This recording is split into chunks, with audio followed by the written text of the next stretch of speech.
Bonsoir à toutes, bonsoir à tous, c'est SP Time numéro 30, l'émission du service des sports du Populaire du Centre.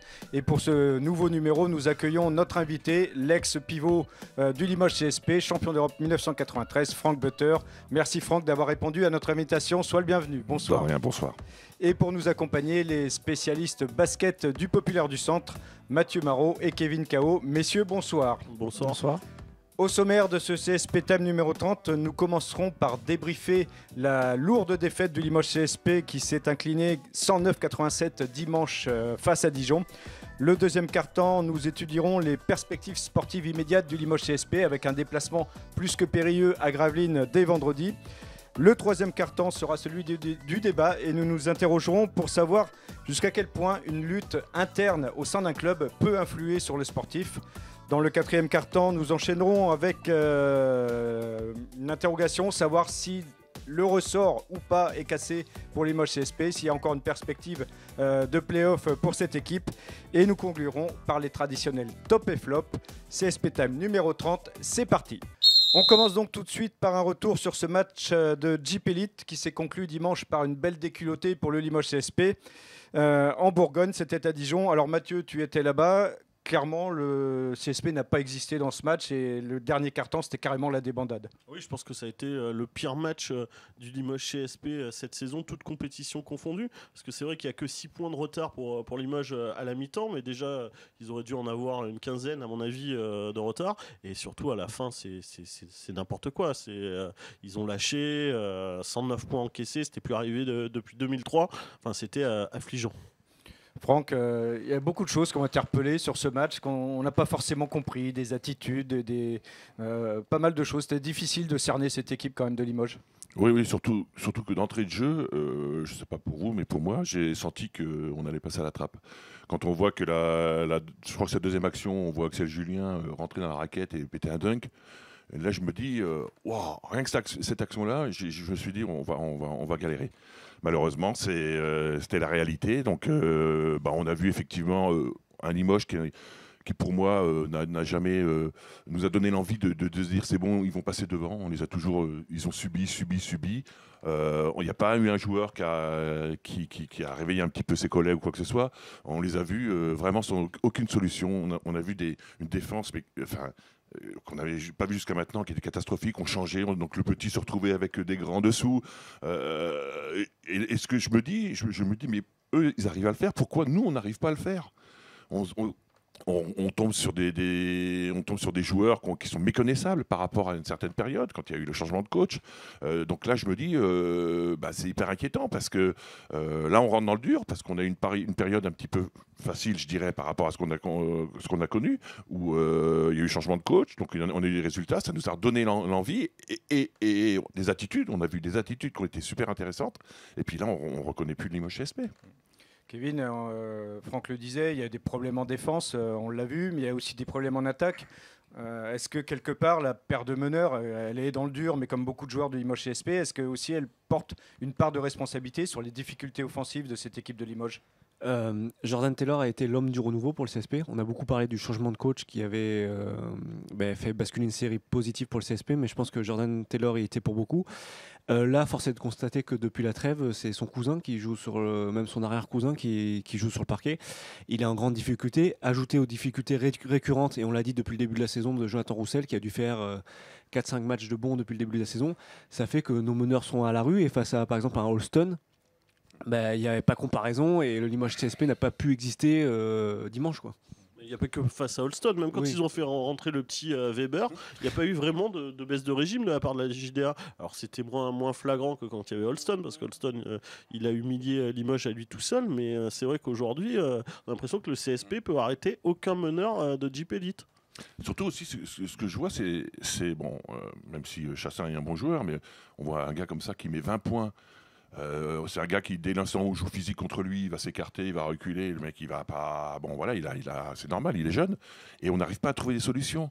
Les joueurs, on dirait qu'ils répètent leur basket. Il y a aucune. Ils vont jusqu'au bout des systèmes. Il n'y a rien. Il n'y a pas un shoot, rien du tout. Je vois les joueurs qui se déplacent beaucoup moins vite qu'avant. Dessous, alors, je vais prendre l'exemple. Malheureusement, je reviens en arrière sur Monaco, où on a commencé à trouver les pivots que sur le quatrième quart-temps.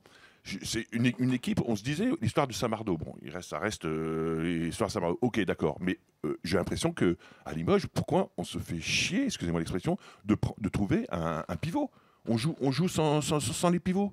À l'intérieur, à un moment donné, Boutsélé, je trouve qu'il était bien parce qu'il apportait un petit shoot en tête de raquette et du coup pouvait se permettre de jouer en relation avec Samardo, même si il l'exploite pas, parce qu'effectivement, je pense qu'il a perdu confiance de toute façon. Il y a quelque chose où il a pris un peu de poids, je sais pas, mais il y a eu un problème. Donc résultat des courses, on joue sans pivot, c'est que des shoots à 3 points, Donc quand Limoges les met dedans, on les gagne, on gagne les matchs, et quand ils les mettent pas dedans, on perd. Mais Franck, dis-moi si je dis une bêtise, mais la période où Boutsielé est très très bon, c'est surtout sur du pick and pop, c'est pas tant sur du jeu de haut panier, il n'est pas servi vraiment à l'intérieur, c'est plus des shoots en périphérie, comme tu l'as dit, c'est que du pick and pop. Oui, parce qu'on ne joue pas, on est incapable de jouer, de mettre la balle à l'intérieur. Je demande même pas de jouer sur le pivot et qu'il exploite et qu'il aille au panier, mais au moins que de faire bouger la défense. Et effectivement, je suis entièrement d'accord avec toi, mais alors je sais pas, est-ce que le basket maintenant c'est que ça? Je sais pas, mais franchement, on se fait chier. C'est quoi le problème? C'est le problème des meneurs, c'est le problème du coach qui n'arrive pas à mettre ce jeu en place, c'est le problème des défenses adverses qui sont adaptées au jeu de Limoges. Il est où le problème là? C'est un peu de tout.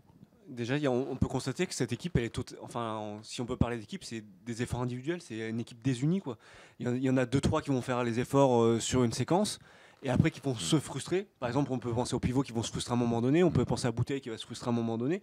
À d'autres joueurs qui vont se frustrer à un moment donné.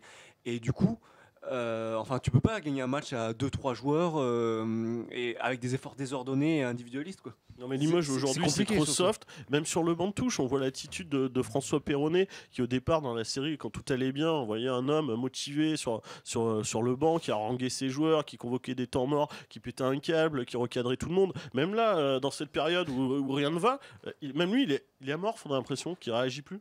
Et justement, pour rebondir sur Mathieu, il faut juste comparer le match, donc moi je l'ai vu à la télé, les temps morts de Lognam, qui se fait revenir juste à -7. En fait, Limoges était qu'à -7, où il pète un câble, et Perronnet, où il est en train de prendre la marée dans le 4e quart-temps. Bon, les gars, on fait ce système, voilà. On le reconnaît plus. Voilà. Je crois qu'à un moment donné, c'est usant quand on gueule tout le temps, quand un coach gueule après les joueurs, c'est usant. Mais enfin, qu'est-ce qu'on veut? On veut que Limoges soit une grande équipe ou qu'on fasse notre match et puis après on rentre. Alors si on prend 20 points, je vous l'avais dit qu'on reprendra il y a d'autres matchs où on perdra 20 points.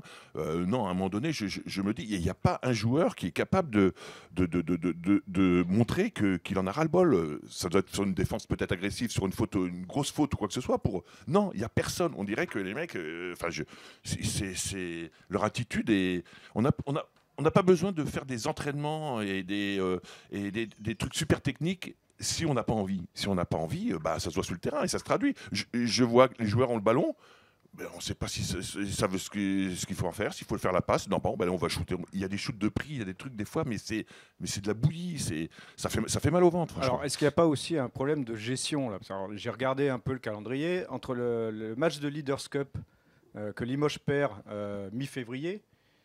Et la veille du match à Dijon, il y a 34 jours. Et en 34 jours, le Limoges CSP a joué 2 matchs. En gros, il a joué Monaco et Nanterre. 34 jours, 2 matchs en 34 jours. Il n'y a pas un petit souci là? Ils ont essayé de faire un match amical, mais ça n'a pas été possible. Ils ont sollicité Boulazac, mais ils n'ont pas pu jouer en amical contre Boulazac. Maintenant, c'est le lot de la plupart des équipes du championnat. Il y a eu le top 8 à Trélazé. Dijon a participé au top 8 de la Coupe de France à Trélazé. Maintenant, il y a d'autres équipes qui n'ont pas joué ce week-end-là.